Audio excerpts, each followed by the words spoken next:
Hermanos, bienvenidos al estudio bíblico. Hoy iniciamos un nuevo estudio. Bueno, no tanto va a ser un estudio, sino voy a leerles y probablemente en algunas partes hacer algunos comentarios de un librito muy interesante, muy importante que bueno, tengo años y años de conocerlo, este librito, y de tenerlo. Desgraciadamente la original que tenía, pues como sucede, ¿verdad? Se lo presté a alguien y ya no volvió. Y tengo una versión nueva, pero esta nueva versión, aunque es lo mismo, ¿verdad? La misma estructura del libro, pero le falta a un gráfico que traía así, un gráfico largo con algunas, como un mapita y unas explicaciones, pero afortunadamente lo pude encontrar en internet, aunque en inglés, ¿verdad? El gráfico y les voy a dar hoy la dirección de internet para que si alguno quiere verlo, ¿verdad? Y lo vamos a ir, a medida que estudiemos o que les lea este librito, vamos a ir haciendo referencia a ese gráfico. Aunque estoy en el proceso de buscar, ya busqué aquí en la ciudad y no en las librerías cristianas no encontré el libro, ya no lo han impreso. Pero por internet sí lo tienen, ¿verdad? Entonces voy a buscarlo y tratar de tener el gráfico para que en español, ¿verdad? Para que podamos tener un acceso mejor a ello. El librito al cual me refiero, el estudio que voy a estarles leyendo, es pues un pequeño libro. No es un libro en sí, ni tampoco es un folleto, ¿verdad? Ni tan pequeño como un folleto, ni tan grande como un libro, pero es un compendio de disertaciones que las dio, el autor es un señor que se llama J.M. Carroll, James Milton Carroll. Y en la introducción pues les voy a hablar un poquito de él. Y este hombre trajo estas disertaciones sobre en una iglesia, y después las imprimió, ¿verdad? Como un folleto, como un librito pequeño, y son muy interesantes, muy importantes. Han sido base, ¿verdad?, de muchos estudios y para mucha gente, especialmente para los bautistas. Entonces se llama El Rastro, no el rostro, sino el rastro, como de rastrear, ¿verdad?, de buscar, de la sangre. Y pues este libro se los voy a estar leyendo. No es un estudio que yo hice, no es tampoco, ¿verdad?, algo, ¿cómo les puedo decir? Que, bueno, no es una predicación, es un estudio, es un libro que tal y cual, ¿verdad?, se los voy a ir leyendo, y donde tenga que hacer algún comentario, pues les voy a mencionar que es un comentario personal o un comentario de los editores, ¿verdad?, de este pequeño folleto o pequeño libro. Bien, vamos a iniciar con una oración y luego vamos a esta primer parte, que sería la introducción, y luego la primera disertación en este primer estudio. ¿Okay? Vamos a orar. Padre Celestial, te damos gracias por tu palabra, por este tiempo de poder iniciar un nuevo, pues una nueva etapa, Señor, después de haber estudiado la historia del cristianismo. Ahora compete el leer este libro que nos habla de la historia de los bautistas hasta cierto punto, el rastro de la sangre, de cómo los mártires que abrazaron tu palabra y tu evangelio, a pesar de tener diferentes nombres a través de los siglos, se caracterizan por lo que los bautistas hoy en día pues ensalzan y también abrazan, la fe en el Señor Jesucristo, la salvación por gracia, las ordenanzas, el gobierno de la iglesia, en fin. Ponemos esto en tus manos y oramos que tú nos dirijas en este nuevo estudio. Te damos gracias por tu palabra.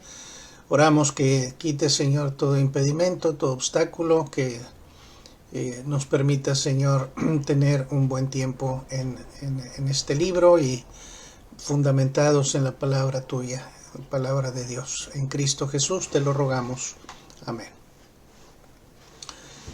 Bien, vamos a ver cómo nos va, porque ando un poquito mal de la garganta todavía, ¿verdad? El tiempo no nos ayuda, y vamos a ver si cuando les pido disculpas de antemano, ¿verdad? Por la falta de tos o cualquier cosa que suceda. Bien, sobre el autor, como una introducción un poquito, el autor de este pequeño librito se llama James Milton Carroll, o conocido como J.M. Carroll, C-A-R-R-O-L-L. Él nació el 8 de enero de 1858, ¿verdad? Cerca de un lugar que se llamaba Monticello, en Arkansas, en Estados Unidos, y murió a la edad de 79 años en Fort Worth, en Texas, en Estados Unidos. Su padre, su papá de Carroll, era pastor bautista, y él llevó a su familia al condado de Burleson, en Texas, cuando el autor de este librito tenía apenas 6 años. Después de su conversión a Cristo, ¿verdad?, se volvió un líder con mucha influencia entre los bautistas de Texas y de la Convención Bautista Nacional del Sur, hablábamos la vez pasada de los bautistas del sur, ¿verdad? Entonces él se volvió un líder con mucha influencia en esa organización. Además de este libro, pequeño libro que escribió otras obras como las estadísticas de los bautistas en Texas, sería uno; una historia de los bautistas de Texas sería otro; un sobresaliente de la historia bautista, que era una biografía de su hermano en la carne, que se llamó Benaiah Harvey.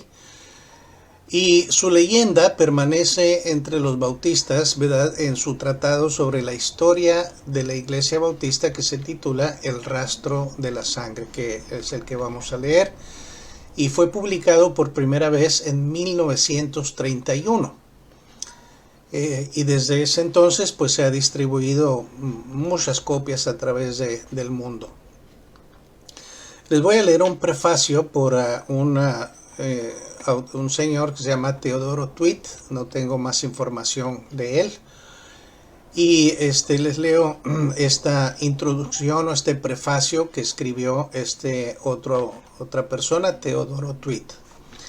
Dice así: al imprimir El rastro de la sangre en español por primera vez en 1976, el pastor M.L. Moser Jr. ofreció el siguiente comentario.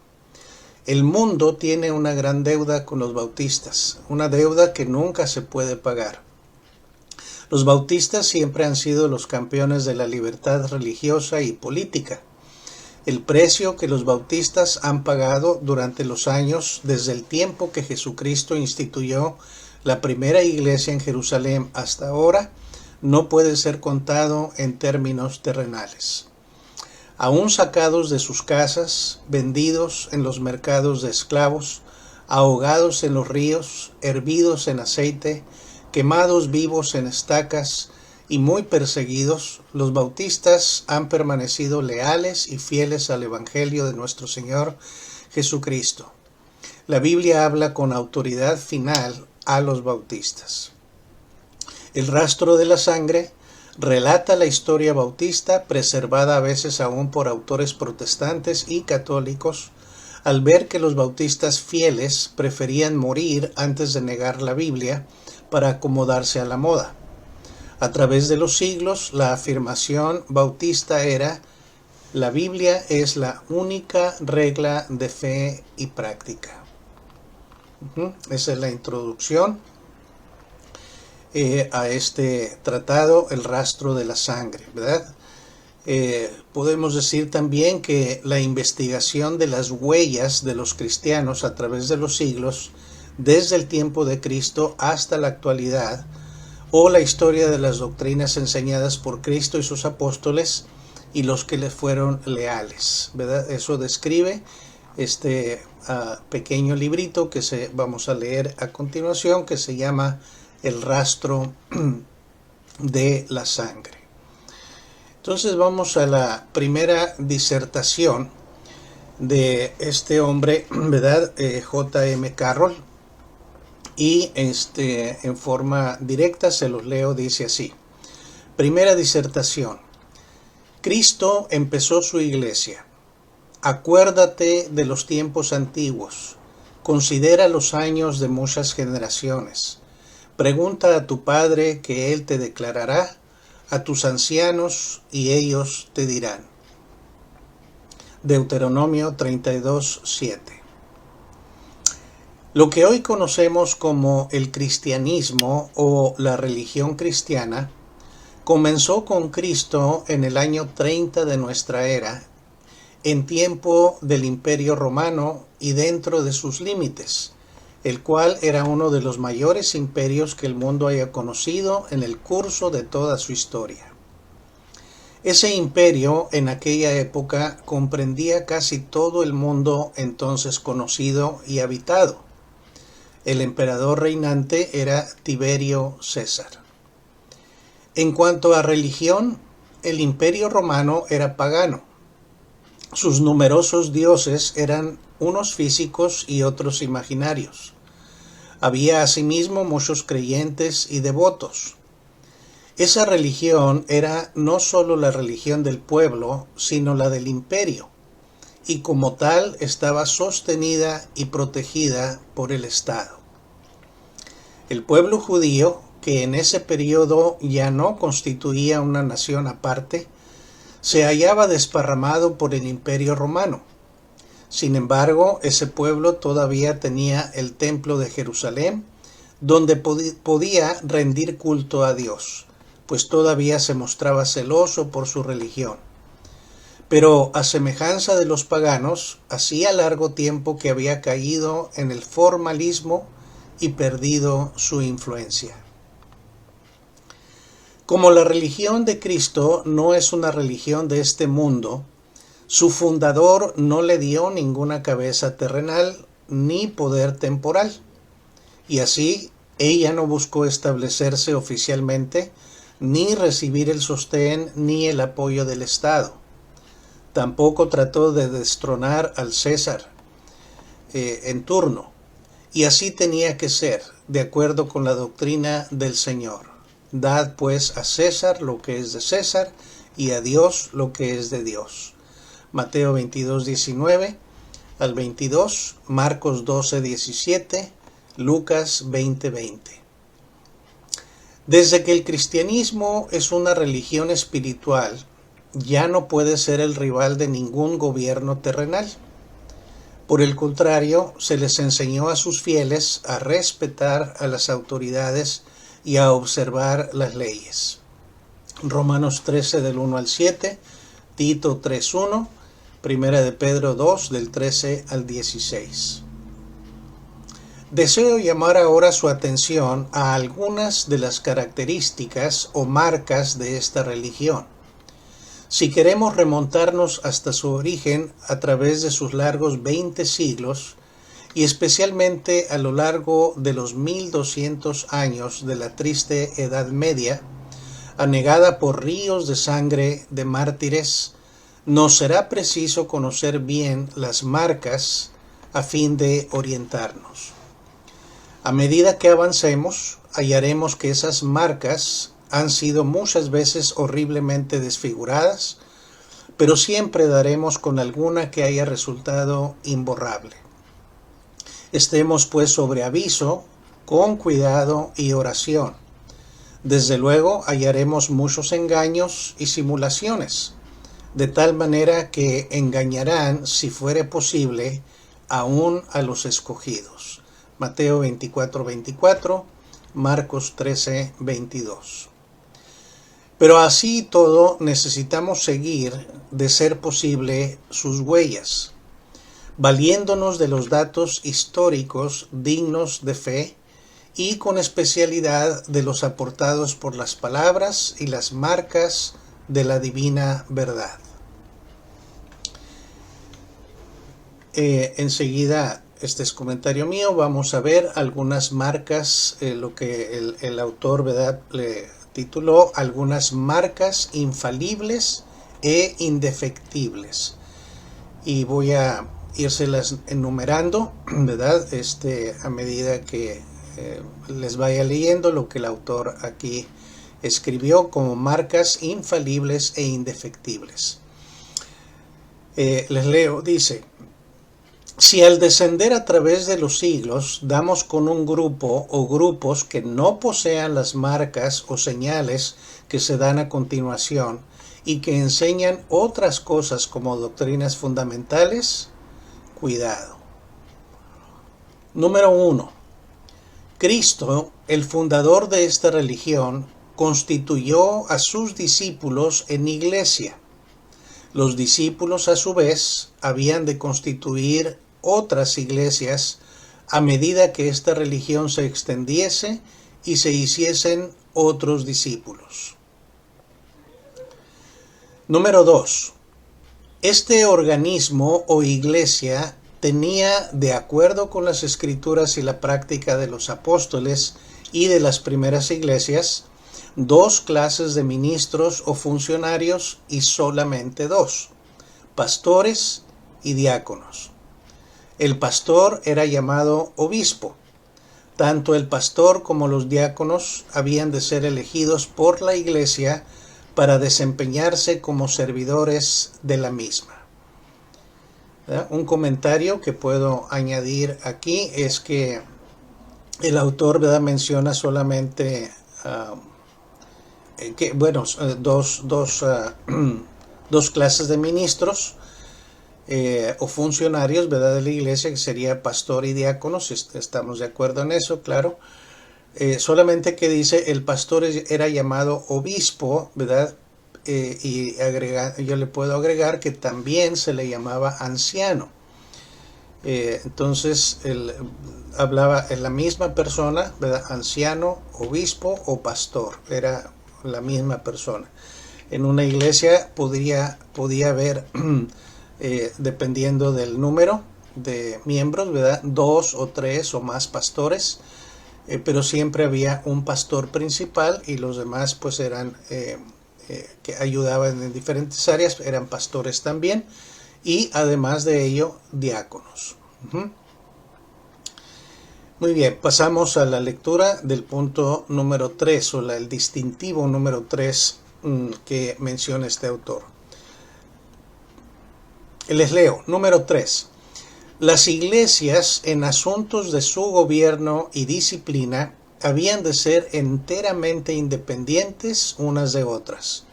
Y así la iglesia de Jerusalén no había de tener autoridad alguna sobre la de Antioquía, ni la de Antioquía sobre la de Éfeso, ni ésta sobre la de Corinto, y así sucesivamente.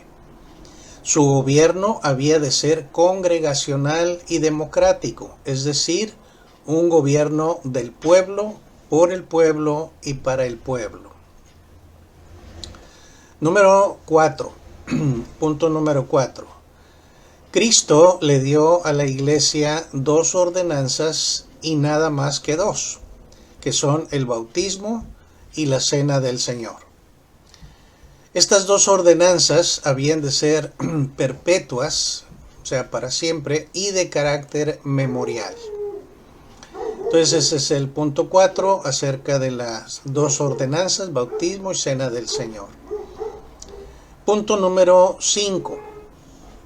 Esta iglesia solo debía recibir en su seno a miembros que fuesen salvos. Hechos 2:47. En Hechos 2:47 dice: y el Señor añadía cada día a la iglesia los que habían de ser salvos. Aquí permítanme añadirles o hacer una aclaración mía. Me permití en este escrito, donde fuera pertinente, ¿verdad? El autor nada más cita o pone la cita bíblica, la dirección, ¿verdad? Como Hechos 2:47.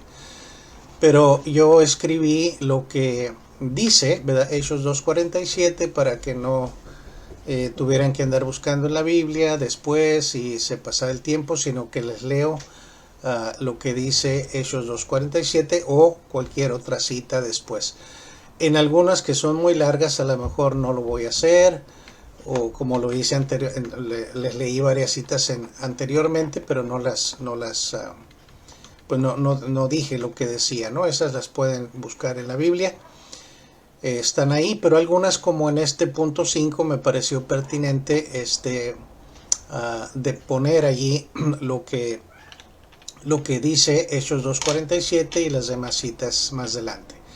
Entonces les vuelvo a leer el punto 5 para que pues podamos retomar el hilo de esta disertación de este autor, ¿verdad?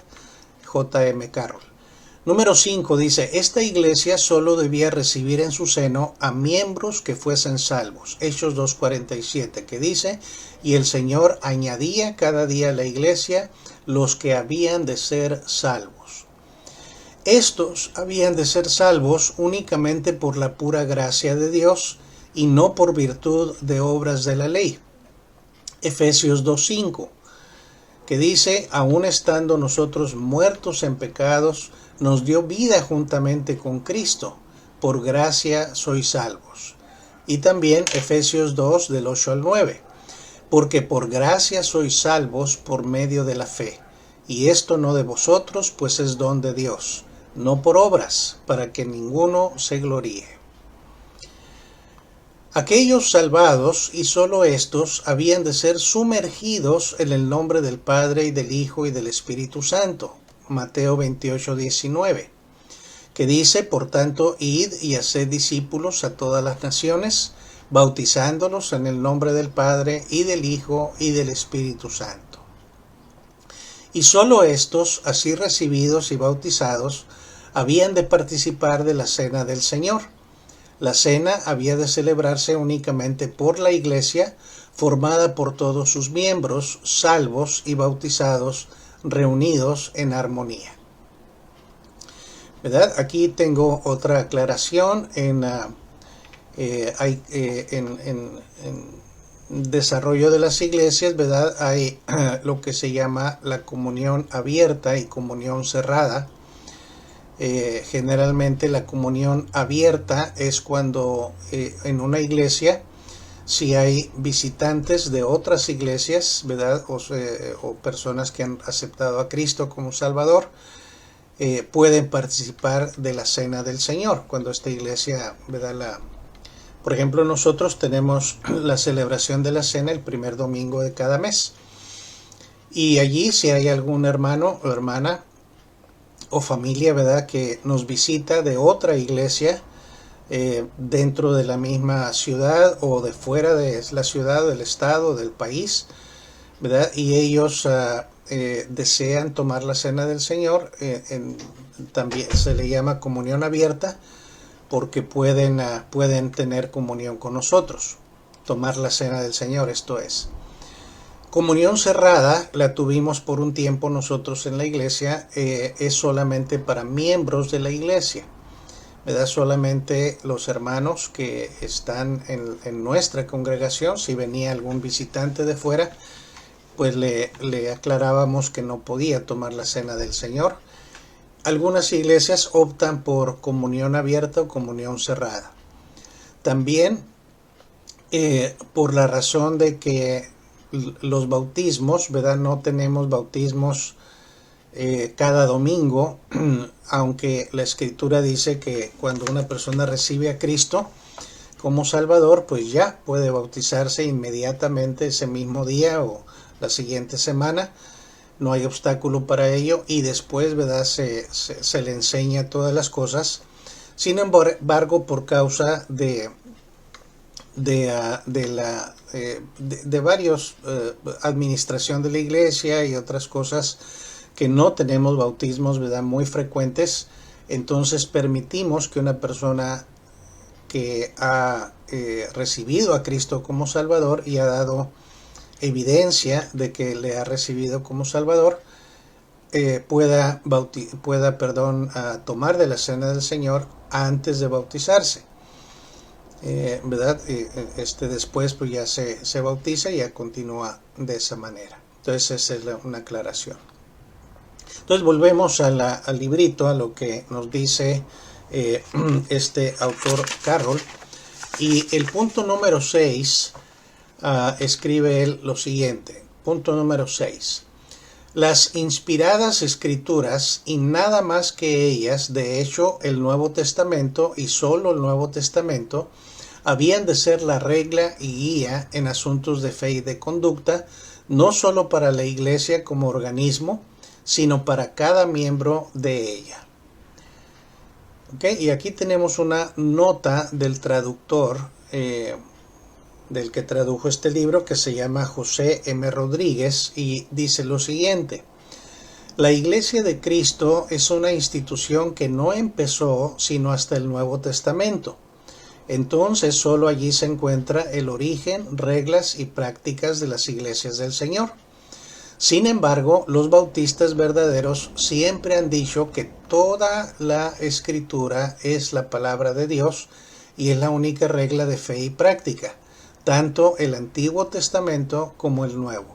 Segunda de Timoteo 3, 16 al 17, donde dice: toda la Escritura es inspirada por Dios y útil para enseñar, para redarguir, para corregir, para instruir en justicia, a fin de que el hombre de Dios sea perfecto, enteramente preparado para toda buena obra. Esa es una nota que puso el traductor, porque el autor, J.M. Carroll, decía ahí que solamente el Nuevo Testamento, ¿verdad?, lo tomábamos como la única regla de fe y conducta. Sin embargo, todas las declaraciones de fe de los bautistas, ¿verdad?, siempre hablan de toda la Escritura, Antiguo Testamento y Nuevo Testamento. Por eso la nota del traductor. Muy bien, punto número 7 que escribe el señor Carroll. Dice: Cristo Jesús, el fundador de ese organismo y el salvador de sus miembros, había de ser su único sacerdote y rey, su único señor y legislador, así como la cabeza de las iglesias. Las iglesias habían de ser ejecutivas, tan solo para llevar a cabo la voluntad de su Señor y sus perfectas leyes. Jamás habían de ser legislativas para reformar o abrogar sus antiguas leyes o hacer otras nuevas. ¿Ok? Punto número 8. Dice así: esta religión de Cristo había de ser asunto puramente personal, individual y voluntario, que se siguiera mediante la persuasión y no por fuerza física o gubernativa. Había de ser asunto de decisión personal. Escoged a quién sirváis. Josué 24:15. Es el requerimiento bíblico. No podría, por tanto, ser aceptada, ni rechazada, ni observada por sustituto, ni por obligación. Punto número 9. Nótese bien que ni Cristo ni sus apóstoles dieron jamás a sus seguidores ningún nombre, denominacional, como los que hoy se acostumbran, como los de católico, luterano, presbiteriano, episcopal, etc., a menos que fuese destinado así el nombre dado por Cristo a Juan Bautista, o Juan el Bautista, mencionado en Mateo 11:11 y 10 o 12 veces más. Cristo llamó al individuo que le seguía discípulo. 2 o 3 veces más fueron llamados discípulos, en plural. Al conjunto de discípulos, sea en Jerusalén o en Antioquía o en otras partes, se les llamó iglesia. y siempre que se aludía a más de uno de estos distintos organismos, se los llamaba iglesias, pues la palabra iglesia, usada en singular, nunca se la empleaba para referirse a más de uno de estos organismos, ni siquiera se hacía eso al referirse a todos ellos. Punto número 10. Me permito señalar otra característica o marca distintiva, a saber, la completa separación de la Iglesia y el Estado. Ninguna combinación o mezcla tiene que hacerse entre la religión espiritual y el gobierno temporal. A esto hay que añadir la completa libertad religiosa para todo el mundo. Esa es la primera disertación y vamos a entrar en el próximo estudio ya con la historia, o sea, ir desarrollando los períodos de la historia e ir viendo, ¿verdad? La historia del rastro de la sangre. Pero trae aquí algo más el autor y eso tiene que ver con el gráfico de la historia. Déjenme ver si les puedo dar, no lo escribí, pero lo tengo en otro lugar. La dirección de ese rastro de la sangre, déjenme ver. Dirección de gráfico, ok. Bueno, se los voy a dictar o posiblemente lo escriba y se los muestre, aunque no sé si va a verse al revés o no.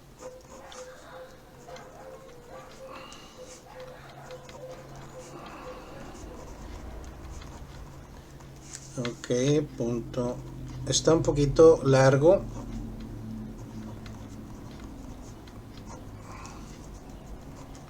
Y luego pues está en,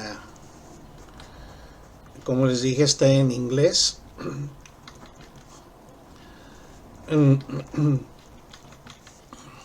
Pero pues si lo quieren bajar, se puede bajar, ¿verdad? De esta dirección. Call from Samuel. Call. Lo siento que ahorita estoy en la casa porque la computadora en la iglesia no servía. Y pues hay algunos ruidos, perros afuera ladrando y ahora el teléfono. Lo siento, ¿verdad? Por eso. Bueno, miren, voy a mostrárselos. Déjenme ver cómo le puedo hacer aquí. Y si no se ve bien, pues aquí está. Si se ve al derecho, parece que sí, lo estoy viendo ahí. Entonces esa es la dirección, ¿verdad? Si lo quieren copiar. Y ahorita la voy a mencionar, voy a decir, pero ahí está, como pueden ver en el video. Ok, entonces se las digo. Se pone en internet https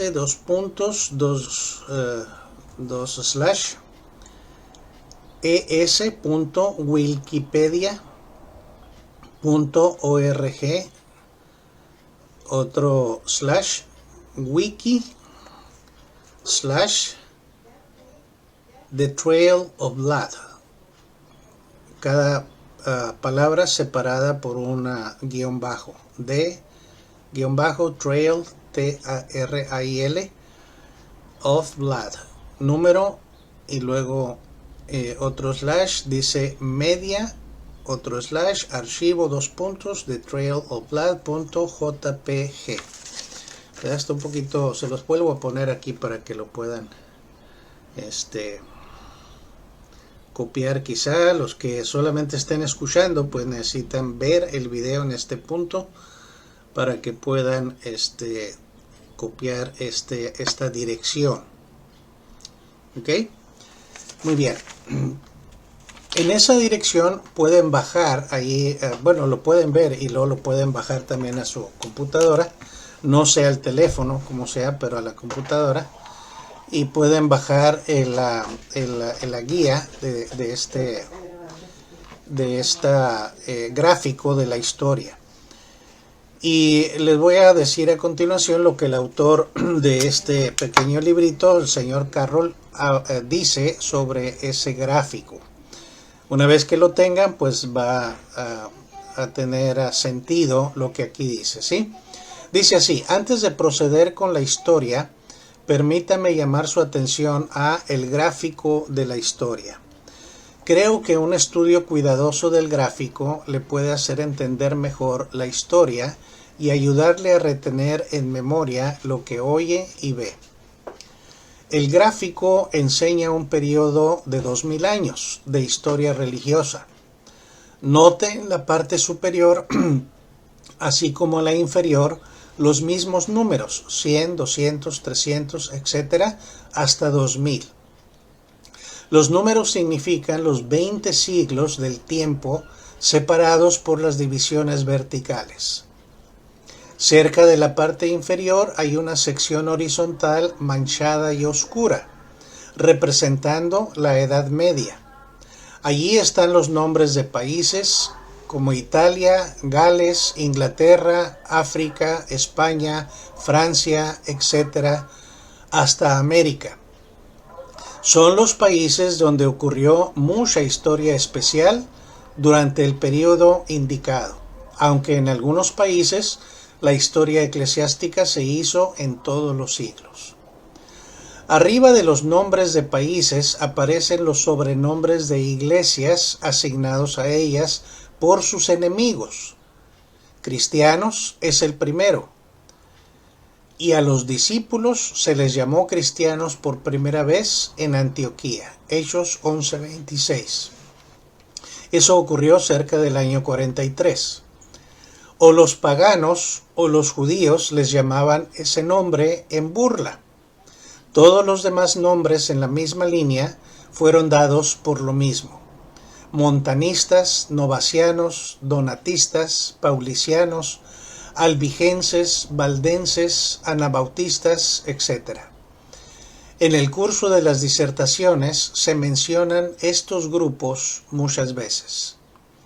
Los círculos rojos regados en todo el gráfico representan iglesias en Asia, África, Europa, en las montañas y valles, etc. Su color indica la sangre de mártires. Cristo, su fundador, murió en la cruz. Todos los apóstoles, menos dos, Judas y Juan, sufrieron la muerte de mártir. Judas traicionó al Señor y murió suicidado. El apóstol Juan, según la historia, sufrió por el Evangelio en la isla llamada Patmos, pero después regresó a Éfeso y allí falleció de una muerte natural a los 80 años. Los círculos negros también representan iglesias, pero las iglesias errantes que se desviaron en práctica o doctrina. Ya existían un número de ellas aún antes de la muerte de Pedro, de Pablo y de Juan. Al concluir con la introducción y algunos preliminares, nos dirigimos a la historia. ¿Verdad? Entonces aquí termina esta primera como introducción, ¿verdad?, a este librito de J.M. Carroll, El rastro de la sangre. Y la próxima semana pues ya entraremos en la primer parte ya de lleno, ¿verdad?, que hablaríamos sobre el primer periodo del cual al cual se va a referir como la primera, bueno, sería el primer discurso, le vamos a llamar aquí. Pues hermanos, ojalá nos ayude este estudio a apreciar la doctrina bautista. Déjenme decirles algo en este punto para hacerlo como manera de conclusión.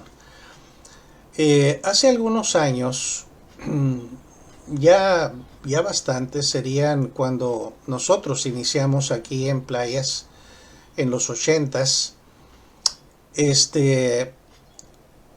a finales de los 80 más o menos. Y recuerdo que en ese tiempo, cuando estábamos pensando cómo llamar o cómo llamarle a nuestro grupo aquí en Playas, ¿verdad?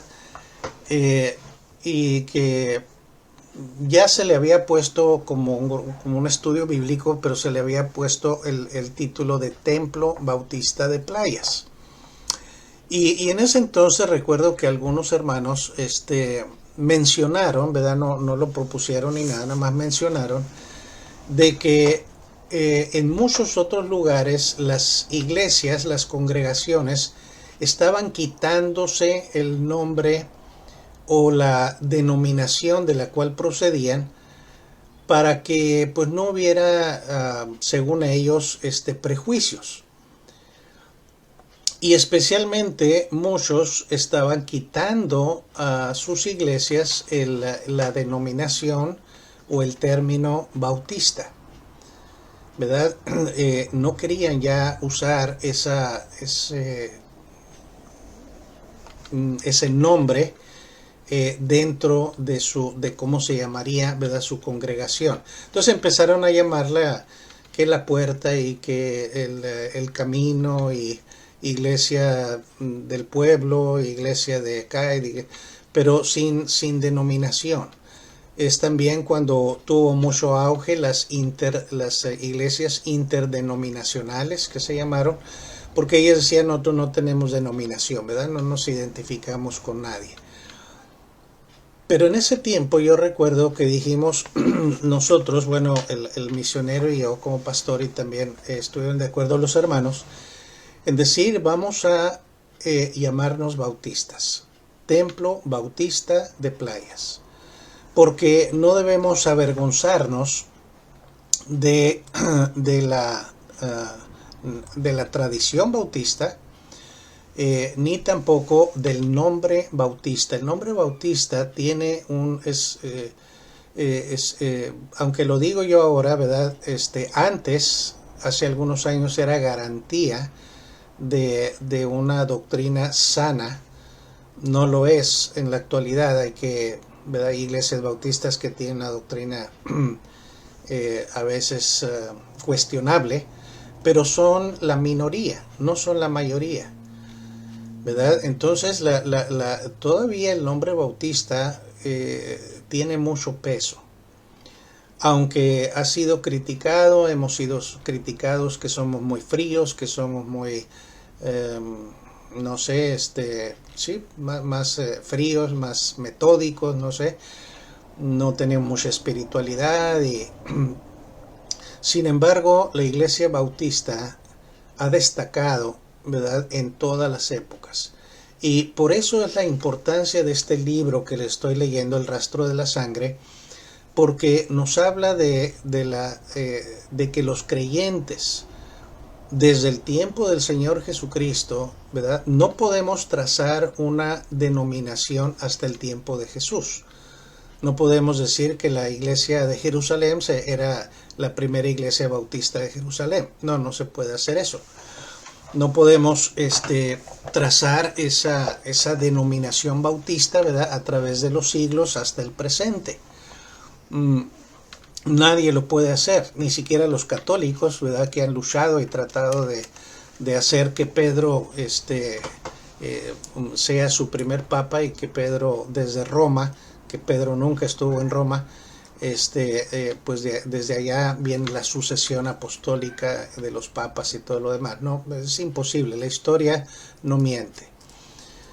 Lo que sí podemos asegurar es que desde el tiempo del Señor Jesucristo ha habido creyentes cristianos que han seguido las palabras del Evangelio, la enseñanza del Señor Jesucristo en los Evangelios, y se han destacado por obedecer ese evangelio aún a pesar de martirios, de sufrimientos, de perder la vida, de persecuciones.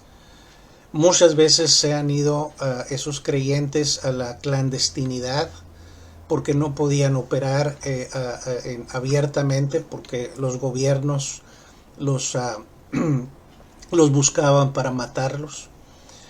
Y tenían o estaban en la historia, ¿verdad? Van apareciendo bajo diferentes nombres, se les llamaba de un modo, de otro.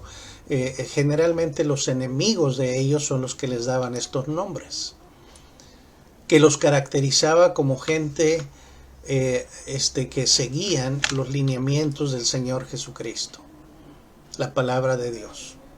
Y eso todavía lo podemos encontrar hoy en día en los bautistas de hoy en día.